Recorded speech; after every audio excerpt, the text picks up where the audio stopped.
الحمد لله والصلاة والسلام على معلمنا وحبيبنا وشاهدنا ورسولنا محمد وعلى آله وصحبه أجمعين. أما بعد فأعوذ بالله من الشيطان الرجيم. بسم الله الرحمن الرحيم. لن تنالوا البر حتى تنفقوا مما تحبون.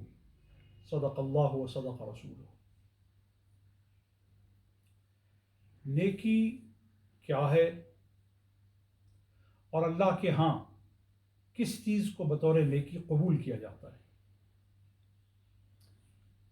یقیناً نماز، روزہ، حج، زکوٰۃ، تبلیغ دین، برائی سے منع کرنا، قربانی کرنا، حج کرنا، مسلمان بھائی کو دیکھ کر مسکرانا، دل سے نفاق کو ختم کرنا، اچھے اخلاق رکھنا، راستے سے تکلیف کے موجبات کو دور کرنا، نیکی اور صدقہ اور اللہ کے محبوب اور اللہ کے مقبول ان اعمال معلمہ میں سے ہیں جن کو شریعت مطہرہ میں تعلیم کیا گیا ہے. لیکن جس آیہ کریمہ کو میں نے تلاوت کیا اس میں اللہ تعالیٰ فرماتا ہے تم ہرگز نہیں پہنچ سکتے اس وقت تک اس نیکی کو جو اللہ کے ہاں لائق ثواب ہے، جو اللہ کے ہاں لائق قبولیت ہے.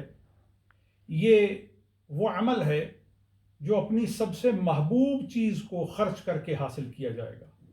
حتیٰ تنفقوا مما تحبون، جب تک تم اس چیز کو خرچ نہ کر لو جو سب سے زیادہ تمہیں پیاری ہے. تو اس کا معنی یہ ہے کہ اپنے دل سے اللہ کے سوا ہر فانی چیز کی محبت اور رغبت اور حرص اور طمع کو مٹا دینا اور مخلوق خدا کے ساتھ بھلائی کرنا، یہ نیکی کی روح ہے. اور جب آپ ایسی نیکی کرتے ہیں تو اللہ تعالیٰ آپ کی اس نیکی کو اپنے ہاں بلند ٹھکانہ عطا کرتا ہے. یہی وجہ ہے کہ حضرت عمر بن عبدالعزیز اپنے مال سے اپنی سب سے پسندیدہ چیز خرید کر لوگوں میں بانٹا کرتے تھے. کسی نے کہا آپ لوگوں کو پیسے کیوں نہیں دے دیتے؟ آپ نے فرمایا میرے دل میں پیسے کی محبت نہیں، میرے دل میں، میری طبیعت میں، میرے مزاج میں، میری رغبت میں اس چیز کی محبت ہے. میں اسے خرید کر لوگوں میں بانٹتا ہوں تاکہ میں نیکی کی روح کو پہنچ جاؤں اور اللہ کے ہاں مقبول ہو جاؤں. اللہ تعالیٰ مجھے اپنے مقبول بندوں میں شامل فرمائے اور آپ کو بھی اس کی توفیق عطا فرمائے. والسلام علیکم ورحمۃ اللہ وبرکاتہ.